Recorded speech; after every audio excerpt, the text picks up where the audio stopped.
Bonjour les amis, toujours dans le cadre de l'évaluation diagnostique, aujourd'hui on va faire la leçon de grammaire. Question numéro 1, recopie, puis souligne le groupe nominal sujet, et entoure le groupe verbal. Le groupe nominal sujet, c'est celui qui fait l'action exprimée par le verbe. Alors que le groupe verbal est le mot, ou le groupe de mots, qui indique l'action, ce que fait le sujet. Je commence avec la première phrase. Le jeune enfant mange des fruits. Qui a fait l'action ici? C'est le jeune enfant. Donc le groupe nominal sujet est le jeune enfant. Et qu'est-ce qu'il fait? Bien, il mange des fruits, donc le groupe verbal c'est mange des fruits. Je passe à la deuxième phrase. Raïm se brosse les dents. Qui a fait l'action ici? C'est Raïm, donc le groupe nominal sujet, Raïm. Et qu'est-ce qu'il fait? Il se brosse les dents. Donc le groupe verbal est, se brosse les dents. Troisième phrase, Salim se promène. Qui a fait l'action ici? C'est Salim, donc le groupe nominal sujet c'est, Salim. Et qu'est-ce qu'il fait? Il se promène, donc le groupe verbal c'est, se promène. La quatrième phrase. Ma sœur range son lit. Qui fait l'action ici? C'est ma sœur, donc le groupe nominal sujet c'est, ma sœur. Et qu'est-ce qu'elle fait? Elle range son lit, donc le groupe verbal, c'est, range son lit. La cinquième phrase. Les filles et les garçons jouent au ballon. Qui fait l'action ici? C'est les filles et les garçons, donc le groupe nominal sujet c'est les filles et les garçons. Et qu'est-ce qu'ils font? Ils jouent au ballon, donc le groupe verbal, c'est, joue au ballon. La dernière phrase. Karim attrape le ballon avec les mains. Qui fait l'action ici?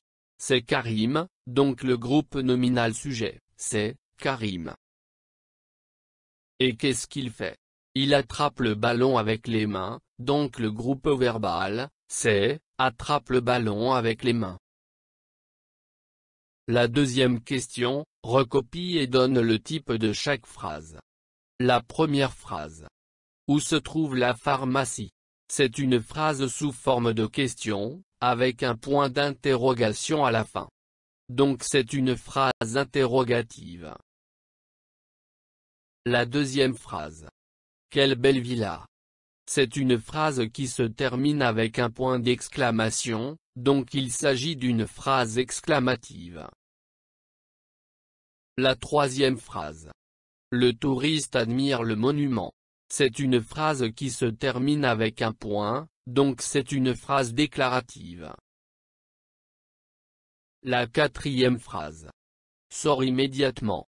C'est une phrase qui exprime un ordre, donc c'est une phrase impérative.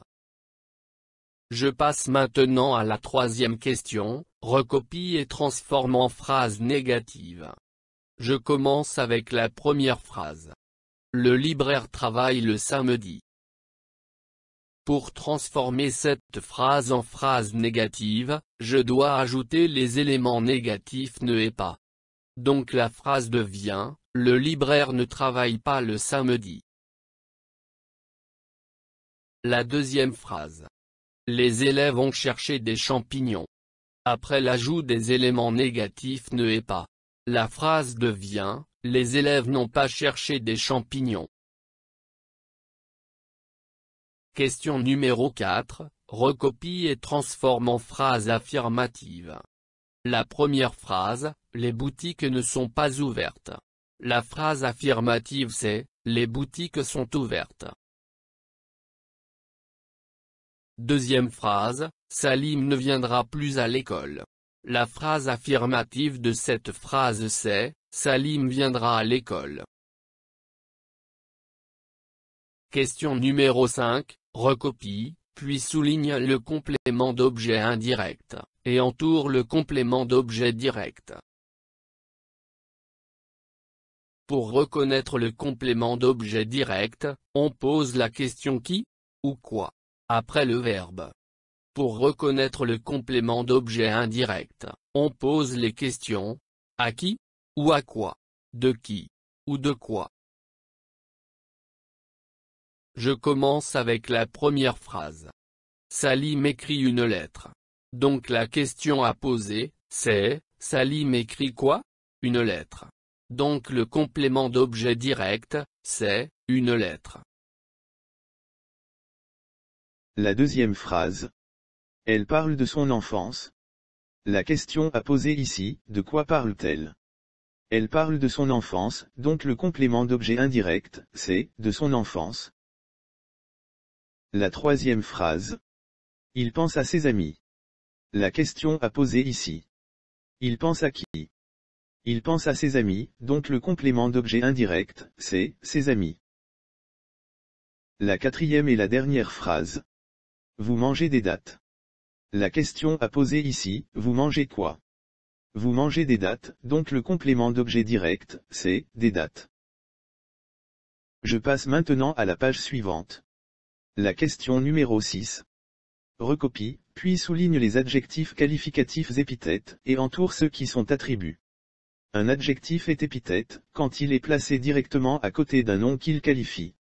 Un adjectif qualificatif est attribut, quand il est séparé du nom ou du pronom, qu'il qualifie, par un verbe d'état, être, sembler, devenir, rester, rendre, paraître. La première phrase. La moto de papa est ancienne. Donc ancienne, c'est un adjectif qualificatif attribut. Je passe maintenant à la deuxième phrase. Elle a un joli bouquin. Joli est un adjectif qualificatif épithète. La troisième phrase. La belle voiture rouge est à Samir. Les mots belle et rouge sont des adjectifs qualificatifs épithètes. La quatrième phrase. Je suis fatigué et démoralisé.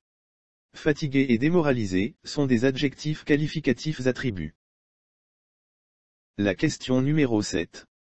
Recopie, et complète avec un adjectif possessif. La première phrase. Papa a une voiture, c'est sa voiture. La deuxième phrase. Tu as un parasol, c'est ton parasol. La troisième phrase. J'ai 2 frères, ce sont mes frères. La quatrième phrase. Nous avons un ballon, c'est notre ballon. La question numéro 8. Recopie, et complète avec un adjectif démonstratif. La première phrase. Ce stylo appartient à Amine. La deuxième phrase. À qui cette bande dessinée? La troisième phrase. Cet homme est étranger dans le quartier. La quatrième phrase. Ces problèmes sont difficiles. La question numéro 9. Recopie, et complète avec un pronom possessif. La première phrase. C'est ton livre. C'est le tien. La deuxième phrase. C'est ma valise. C'est la mienne. La troisième phrase. Ce sont vos billets. Ce sont les vôtres. La quatrième phrase. Ce sont nos maîtres. Ce sont les nôtres. La question numéro 10. Recopie, et complète avec une conjonction de coordination. Mais. Ou. Et. Ni. Car. La première phrase. Salim est absent, car il est malade. La deuxième phrase. Elle voudrait aller au cinéma, mais elle n'a pas d'argent. La troisième phrase. Choisis, ce livre ou cette bande dessinée. La quatrième phrase. Il n'a ni frère ni sœur. La dernière phrase. Jamal est petit et maigre. Je vous remercie les enfants pour l'écoute. Je vous souhaite un bon apprentissage, et à la prochaine leçon.